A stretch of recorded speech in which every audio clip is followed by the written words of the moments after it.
everybody! Welcome! So this is our first video in our series for Deaf History Month. Yay! Exciting! So I decided to ask one of my friends, Ryan, who is Jewish and deaf, and I thought this would be a good start. So I asked her to find something, whether it's an important figure or something related to her identity, and she actually found something really cool. It's the first deaf female rabbi, and her name is Rebecca Dubow. So I'm going to go ahead and let her talk to you about what she found. Hello, my name is Ryan, and yes, this is Deaf History Month. Jenna asked me to share some knowledge I had, or if I didn't know, to research something. So I thought about it and did a little bit of research, and I thought, well, let's do something about Judaism because I'm Jewish. And when researching, I found something really interesting.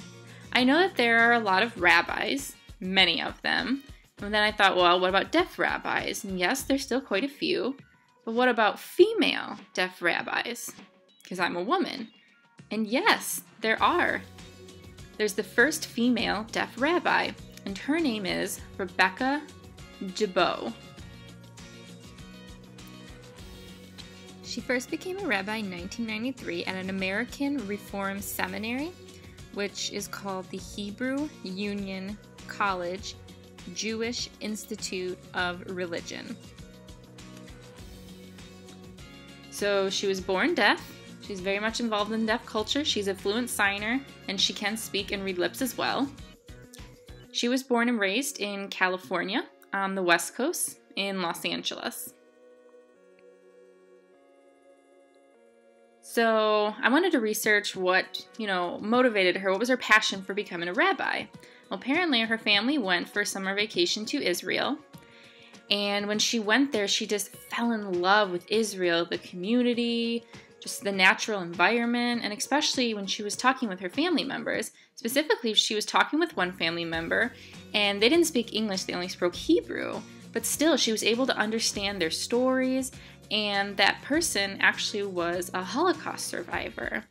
And it just really struck a chord with her, and she knew from that moment on she wanted to get involved with Hebrew studies and Judaism. And she received her bachelor's degree from the University of Judaism in Jewish Studies. She received her master's in Jewish Letters from the Hebrew Union College. And she explained kind of her experiences within the program of becoming a rabbi. The first year, she went to Israel, and it was really challenging for her. She did not have a sign language interpreter. There's really no accessibility there, and so she really struggled. And she didn't have notes, and it was really hard for her to try and lip read what the teacher was saying.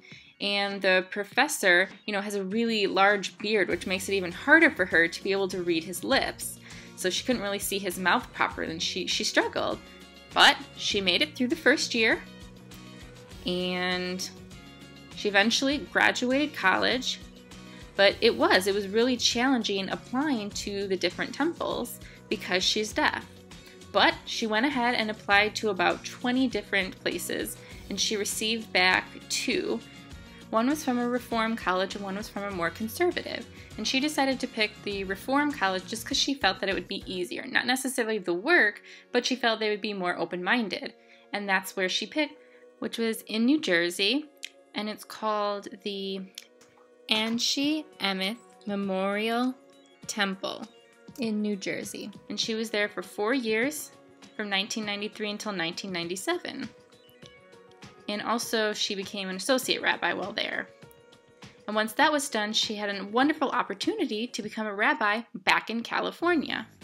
And that was at the Temple Adat Elohim.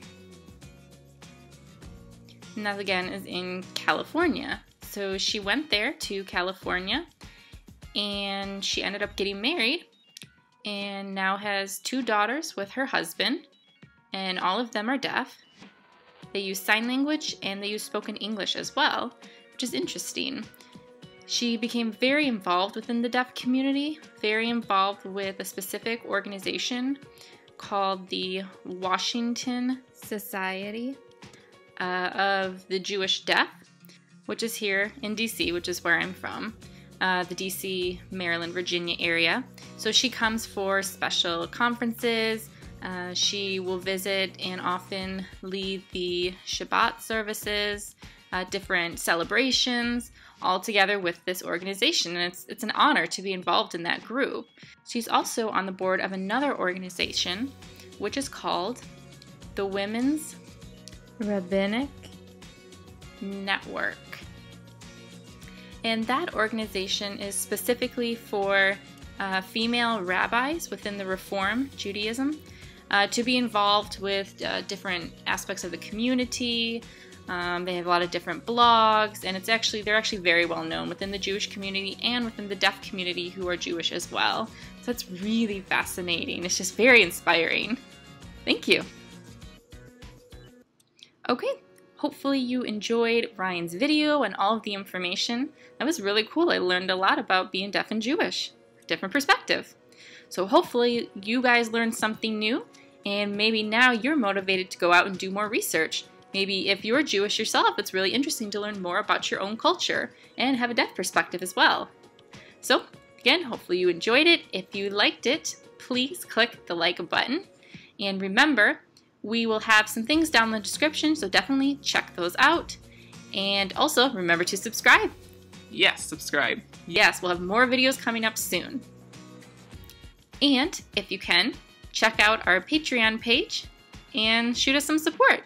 We would love to be able to go and expand our channel and your knowledge. See you in the next one. Bye! Within the film industry who is deaf, so that's cool. We'll definitely have more as well. We feel it's important to learn about the different parts of deaf history.